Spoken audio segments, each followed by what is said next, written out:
Didampingi Lembaga Bantuan Hukum LBH Al-Faruq, Muhammad Karim Amirullah, warga Kecamatan Pari, Kabupaten Kediri, datang ke Bawaslu.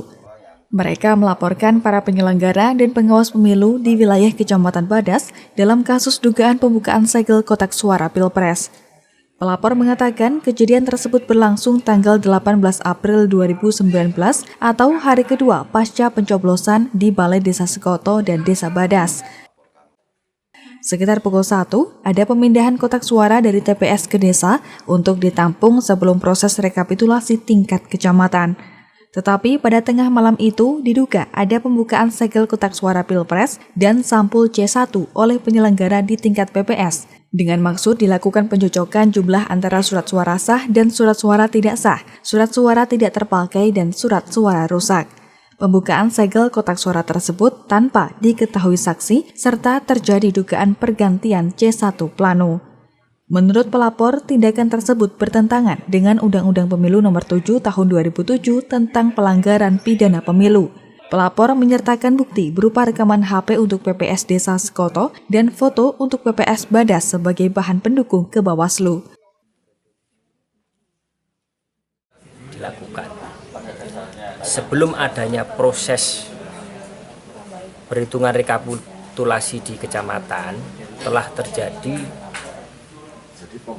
satu proses pembukaan segel, baik segel kotaknya maupun terjadi pada tanggal 17 April tahun 2019 pada kurang lebih pukul 22 WIB.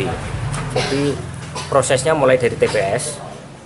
Dari TPS kemudian telah disegel semuanya, kemudian diangkut, ditransit di sebuah desa, ada di 2 desa itu. Nah, di 2 desa itu kemudian di situ mestinya hanya dikumpulkan saja, tidak boleh ada kegiatan apapun terkait dengan proses ini karena belum waktunya proses rekapitulasi. Bawaslu sesuai dengan kewenangannya pada hari ini menerima laporan dari sahabat Karim Amrullah untuk selanjutnya akan kami proses, akan kami telaah sekecil apapun laporan yang telah kita terima. Hari ini kita coba kita masukkan dalam formnya kami di Bawaslu. Setelah itu nanti tentu kami akan berproses, banyak tahapan yang harus kita tempuh untuk memastikan sesuai dengan tuntutan sebagaimana yang ada di dalam surat itu. Apakah nantinya ini hasilnya seperti apa, tentu kita dari Bawaslu akan menyampaikan setelah proses ini kita lalui. Pelapor mendesak Bawaslu Kabupaten Kediri segera memproses laporannya dengan serius.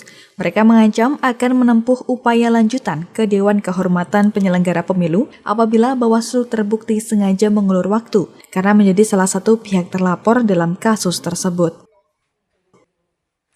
Dari Kediri, Unggul Dwi Cahyono, Beni Kurniawan melaporkan.